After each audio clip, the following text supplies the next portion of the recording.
அண்ணவருக்காக ஒரு இரவு தெருக்கூத்துன்னு சொல்லக்கூடிய புனிதமான கதையை வச்சிருக்காங்க. மன்மகன் இருப்பது நாடகம் தான் ஆடுறோம். சரி அண்ணா சொல்லாயா நானு ஏராயா தோணல. அப்பேற்பட்ட பௌர்ணமி நாடகத்தில் ஆண் வேஷத்தை விட்டு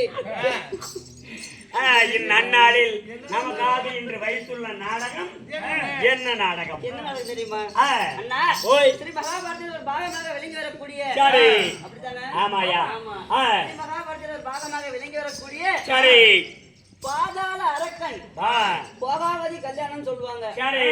அப்பேற்பட்ட நாடகத்துல நானும் சபைக்கு நான் வந்திருக்கும் போது நீ பார்த்தா உனக்கு எதுவும் தெரியலையா? தெரியுதா? இன்னும் கொஞ்சம் தூக்காயா தெரியும். நான் அதை கேட்கிறேன். இந்த நீ பார்த்தா உனக்கு நசுக்கு தெரியாதா? ஐயோ நான் நல்லா நசுக்கிறேன்.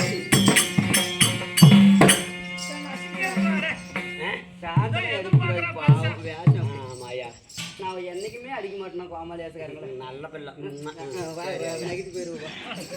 என்னால சிரிக்கிறாச்சாமா விடி பார்த்தாலும் என்ன எதுவும் மயக்க முடியாது. ஐயோ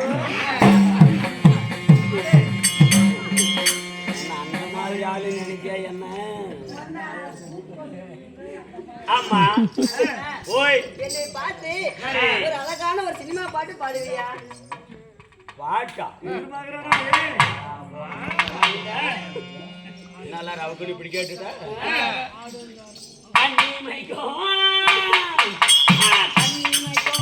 நேரத்திலே ஆகல் குண்டே நடி கற்கண்டு நீ கையில் வந்தா கடிச்சு குண்டே நடி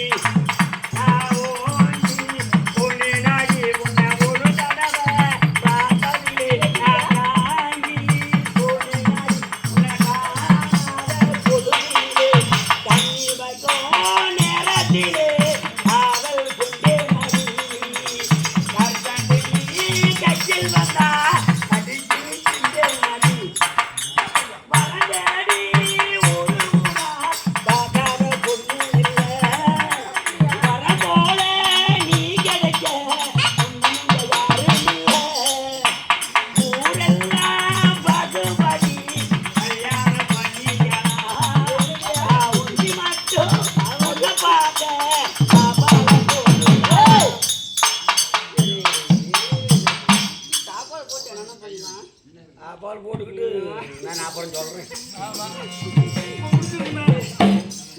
ஆயா அப்படி இருந்தாலும் நீ பார்த்தா ஆயா மாதிரி தெரியுதா?